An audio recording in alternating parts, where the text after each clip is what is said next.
everyone, it's Dominic, the Primetime Treasure Hunter. Welcome back to another video. What I'm going to do today is a little bit different. I'm going to mix in the main point of what I want to talk to you about today with some items that's sold in my eBay store to hopefully reinforce the concept that I want to pass on to you.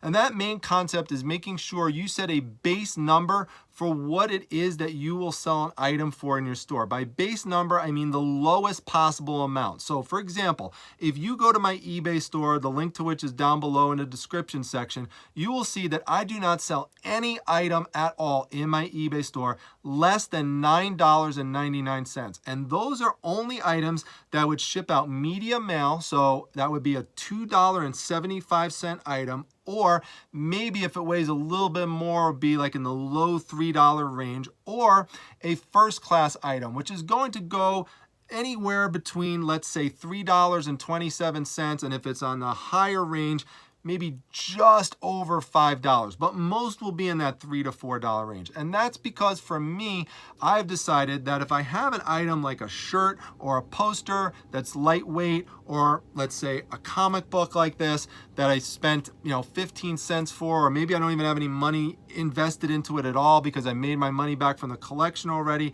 that making $5 on it is fine for me. Now for other people, it's going to be a different number. For some people, that number might be lower. Someone might say $8.99. For other people, that number might be higher. So it might be $19.99 or a greater number than that. It really just depends on what it is that you sell, and it also depends on how long you've been doing this. So for example, as a general rule of thumb, people who are just starting out in e-commerce are willing to take a little bit less than people who've been doing it for a lot longer, and maybe they want to move away from those lower cost items and sell things more on the higher end. There's exceptions to that, but that's like a general rule of thumb. So it really depends on a lot of factors. But let me just give you a basic example through some comic books. And again, if you don't sell comic books, that doesn't matter. The main concept that I'm trying to pass along here applies to anything that it is that you sell. But as a basic example here, let's say I pulled this comic book out and I looked it up, and I found that there are people that are literally selling this book for $4.99 with free shipping. Now for me, that doesn't make any sense for me to do or to even try to beat. I'm not going to sell an item for that low because once I factor in all the different things like the time and the shipping, like I said, it's going to be $3.27 first class. I'd only be making cents on this item, and my time is more valuable than that. The only way it really makes sense to, really sell things that low is, of course, if your whole business model is dependent on massive volume. But the average person watching this video, that's not what your business model is like. You have limited time during the day. So if you find, and try to think about how much time are you spending sourcing your item, prepping your item, how much time are you spending photographing your item, listing your item, and think about what's the lowest you're selling it for and if that really makes sense. Now, if it doesn't make sense, don't give up. That doesn't mean you just throw the item out. Although sometimes you make mistakes. There might be a junky item, something that you find you thought it might be worth something, it's really not, and maybe you wind up donating it or giving it to someone or something like that. But in most instances, what you could do is take the items, combine them together, and add value. And I'm going to show you different examples of what I did with that all through sales that I made today. Now, this one right here, this is a single issue that I sold today. Now, this is Hulk number 15, and there's a number right there, sorry, 15. And if you ever see this one, it's a little bit of a be on the lookout item. It's usually worth around $15 or so. The reason being is it's the first appearance of Red She-Hulk, who you see there. So this one, being that it generally sells for $15, what I did is I just lowered the price by $1 to beat all the competition, and it sold, even though I had best offer on it, it sold by it now today for $13.99. Not bad for a collection I have all my money back from, so it winds up just being all profit. I'm fine. I'm gonna make like $9 on it. So this is an item that is very easy for me to prepare and ship. It's just 2 pieces of cardboard, put it in a clasp envelope, tape it up. It's very, very quick. I really could put this together in less than a minute. So for $9, for me, that's worth it. Now for somebody else, it might not be. Like I said, it really just depends on your situation. But if I found again, that this book was valued at less than $9.99 with free shipping, then this one is going to go in what I would call a Hulk pile. And I just sold one of those recently, but I'll give you an example of some that's sold today. So right here, and this actually does have the Hulk in it, but it's a different title. It's called Marvel Team Up. Now, I featured this today in my Facebook group as the be on the lookout item of the day, the BOLO of the day. I do this every day in the Facebook group. If you're not a member, it's free. The link's down below in the description section. But you can see here, Marvel Team Up. A lot of people ask me about different comic books that they should look for, and this is definitely one of them. It's basically it was a smart thing that Marvel did. They combined different comic book characters together, mostly Spider-Man with some other character to get you interested in that other character, so maybe you would start buying comic books from that other character. Now, for the first series, which ran from 1972 to 1985, they made 150 issues. Now, I have some annuals, which is what you see here. This is not issue number 3. That's annual number 3. I believe I have number 3 out there. Yep, right there. That's annual number 3. Those are bigger ones. They came out once a year. But for the main series, you can see here, I have ones that are lower value, right? This is not issue number 1, 2, 3. I said there's 150 issues. Now I have a total of 44. So we've got 3 annuals right here. And then in between issue number 101 and 150, which is the final issue right there, there's 41 other ones. So we've got a total of 44. Now what's not in here, and it's another be on the lookout item, is issue number 41.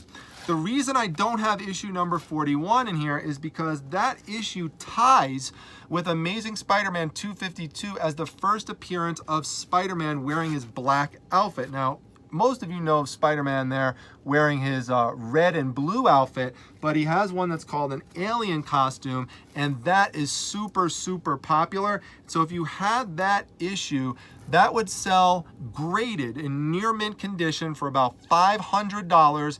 Ungraded near mint condition around 80. So people ask me a lot, do you grade your comic books? That would be a perfect example of one where there's a very big difference between getting it graded and put in a plastic slab versus not.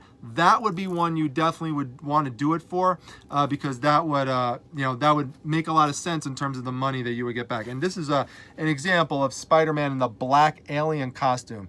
Generally, early books with Spider-Man in the black alien costume are good books to pick up.